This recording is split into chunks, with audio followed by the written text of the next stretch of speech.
My name is Julian Louis. I'm the Artistic Director and CEO of NORPA, the Northern Rivers Performing Arts, and I'm delighted to be in conversation today with Blazy Best, phenomenal actress and director, and the director of the show King of Pigs. Hi, Blazy. Hello, Julian. Lovely to talk with you today. Yeah, I'm good. And you're on the set at the Glen Street Theatre. Yes, indeed. Glen Street Theatre, we're about to open. So you can see the auditorium reflected behind me in the set. It's very clever. So is that a window in the back there? Yeah, it is. Yeah, it's right. a mirror. Right. Yeah. So I guess my first question would be, Blazy, what attracted you to the work, to Stevie Rogers' play? How did you come about working on it? Stevie sent me a copy of the script and asked if I'd be interested in directing. At that stage, I had not directed anything. And I read it, and it just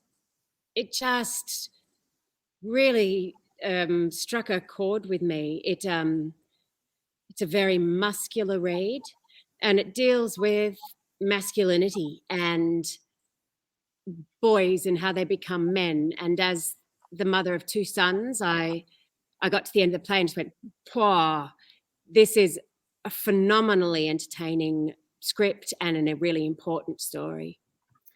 Yeah, it is really entertaining. I saw it at the old Fitzroy, and was blown away by the production. Actually, congratulations. Thank you. When we looked at bringing it to NORPA, I was curious on how you would have to adapt it or evolve it, animate it to tour, because of course when you're on the road, you're playing different size theatres. So what do you have to do to make it sort of tourable? I think the designer's done a great job of basically keeping the footprint more or less the same as you saw. So we'll always be up close to the audience. So you'll always have that up close, intense experience. And so it's sort of the same set. Because it was like that. It was very immersive in that way, that you were because of the size of that theatre, which I think is 90 seats. You felt like you were in the lounge rooms of these characters, and it's very visceral. The drama is powerful, but as you said, it's sort of entertaining. So how do you, as a director, go about keeping this subject of violence against women entertaining? How do you do that? How do you explain that to audiences? Because that's a really true thing of the work I found. How do you think about that? Well, obviously, the actual act of any kind of brutality is not treated lightly.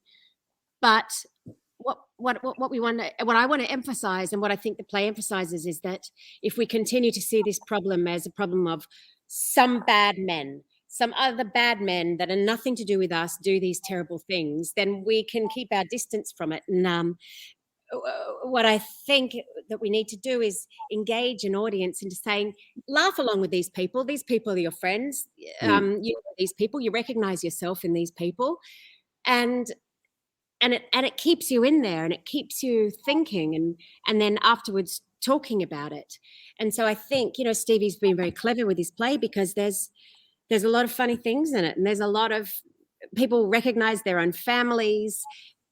There's controlling behavior and violence against women doesn't happen in just like a vacuum of a completely foreign type of house. It happens in houses just like yours and in families just like yours. And yeah, that's so true. Okay, yeah.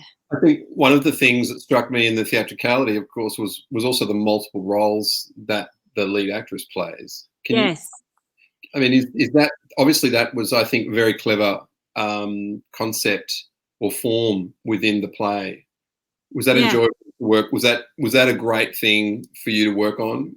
It's a great thing to watch. I think some people thought before it was staged that having so there's a scenario to explain it. There's 4 different relationships, and there's one woman who is the partner of all of these different relationships. And it would be, people were suggesting that perhaps it was disempowering to have so many men in a play and only one woman, but I think it has the opposite effect. I think what you're seeing is a virtuosic performance by the actress. And you're also somehow seeing her as a sort of, it's totemic. She's a warrior. It's quite an extraordinary thing to witness. And I think Kate Skinner, who's playing the woman in this production, like, it's just phenomenal to watch an actress who is just at the height of her powers just chew it up. Like, that's exciting. Yeah, I think there's few plays that I see that I come out of thinking I just need to program that straight away. It hasn't come through a kind of touring network pitch, or we've just known that we would produce this, or we would present this for Lismore and the region up here, the Northern Rivers. I think because of that virtuosic performance, I also found that the theatrical elements like sound was just so exquisite in it. It really struck me as a really powerful role in the work. Can you talk a little bit about that sound design? Yeah. I also know Tegan, she's worked with us, but there's work from Iota and Tegan. Can you just explain that a bit? They worked, well, it's one of the more exciting elements for me, because I brought in Tegan because she's really clever as a sound designer and composer, and also a dear friend of mine and phenomenal artist, Iota.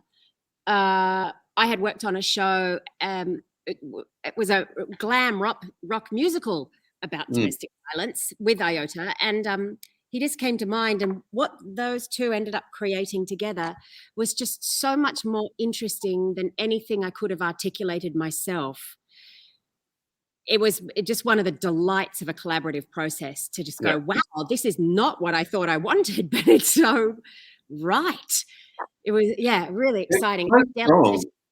Yeah, it's a testament to your directing, I think. I mean, I think directing is a lot about understanding, having a sensitivity to a work and understanding how to collaborate and how to listen, how to be moved, how to find the strength in a moment, but also the strength in your team. And you've done that so beautifully. I found the sound really powerful, really good. I was very impressed with you and the team.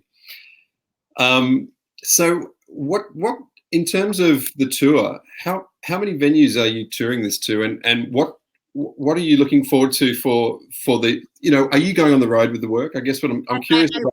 I won't be, but I will certainly be popping in and seeing. I thought I might actually come to Lismore. That was actually the place I thought I should come and see it. No, I don't think they'll need me on the road. It's a pretty tight ship, and we're going cool, like regional Victoria, Hobart, a bit of regional New South Wales, Bathurst, Wagga, Lismore. Yeah, it's sort of it's doing a fascinating sort of tour of the regions, which I think is so wonderful.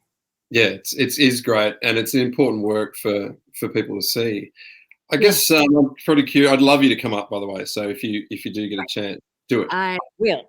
It would be great to talk about what you're doing next as well. Are you directing more work? Is something? Yes, I mean, I've got a few things that I then directed that are also perhaps going to tour. And I'm directing a one-woman show at the Opera House coming up in May. And then we'll see what else. Yeah, exciting. Great. Well, thank you for your time and giving us some insights into the process of directing King of Pigs. We can't wait to have it at NORPA, and we can't wait to share it with the audiences. It's such a great performance, such a great, powerful play, and a great piece of theatre. So well done. Thank you. And I can't wait to see it. See you there. Yeah, same. Thanks. Bye. Bye.